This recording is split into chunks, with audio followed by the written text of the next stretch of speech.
নমস্কার বন্ধুরা, আশা করি আপনারা সবাই ভালো আছেন। আমরা সবাই ভালো আছি। তো বন্ধুরা দেখতেই পাচ্ছেন এখানে নিয়েছি অনেকগুলো পুঁটি মাছ, একদম তরতাজা পুঁটি মাছ কিন্তু এগুলো। তো এগুলো খেতে কিন্তু ভীষণই সুস্বাদু হয়। তো দেখতেই পাচ্ছেন এখানে এক মুঠ পরিমাণ নিয়েছি ধনেপাতা। তো আজকে কিন্তু একদম ভিন্ন রকমের এই পুঁটি মাছের রেসিপিটি তৈরি হবে। তো দেখুন এখানে কিন্তু রেডি করে নিয়েছি আমি মশলাগুলো।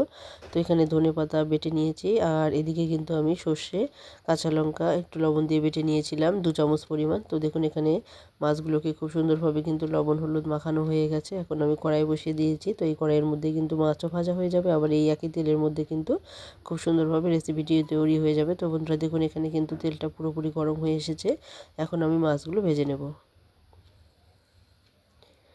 তো দেখতে পাচ্ছেন এখানে কিন্তু মাছগুলো খুব সুন্দরভাবে ভাজা হয়ে যাবে, যেহেতু কড়াইটা পুরোপুরি গরম হয়ে গেছে, তেলও গরম হয়ে গেছে। মাছগুলো কিন্তু একটুও ভেঙে যাবে না, খুব সুন্দরভাবে কিন্তু আলতোভাবে মাছগুলো ভাজা হয়ে যাবে।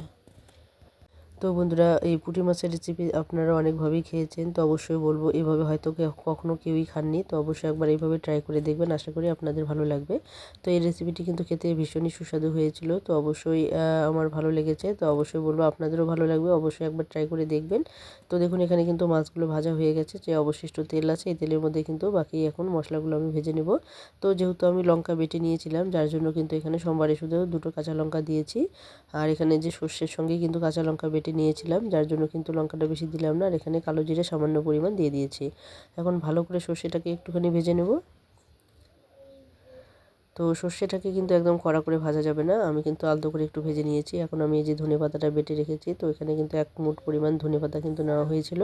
এখন এই ধনেপাতা সহ যে সর্ষেটা আছে সেটাকে কিন্তু ভালো করে একটুখানি নেড়েচেড়ে ভেজে নিতে হবে। এখন এক এক করে আমি এখানে বাকি উপকরণগুলো দিতে থাকবো। তো বন্ধুরা দেখতে পাচ্ছেন এখন স্বাদ মতো দিয়ে দিলাম লবণ, আর এখন আমি হালকা পরিমাণ দিয়ে দিচ্ছি, হাফ চামচেরও কম পরিমাণ দিয়ে দিলাম এখানে হলুদ গুঁড়ো। এখন লবণ আর হলুদ গুঁড়ো দিয়ে ভালো করে একটুখানি কষিয়ে নেব। তো বন্ধুরা এই ধনেপাতা দিয়ে কিন্তু যারা খেয়েছেন তারা তো জানেনই, খেতে কিন্তু ভীষণই সুস্বাদু হয়। আর যারা খাননি এখনও, তো এই শীত চলে যাওয়ার আগেই কিন্তু অবশ্যই একবার এই রেসিপিটি বানিয়ে নেবেন, কারণ এটি খেতে কিন্তু দুর্দান্ত হয়।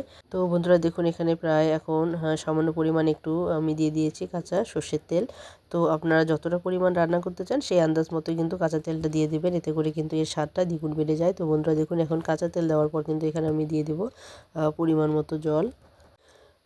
তো এখানে জলটা মাপ মতোই দিতে হবে, কারণ এখানে কিন্তু আমি এটা একদমই শুকনো শুকনো টাইপের করে নেব। মানে শুকনো বলতে একদমও শুকনো না, একটু গায়ে মাখা টাইপেরই হবে।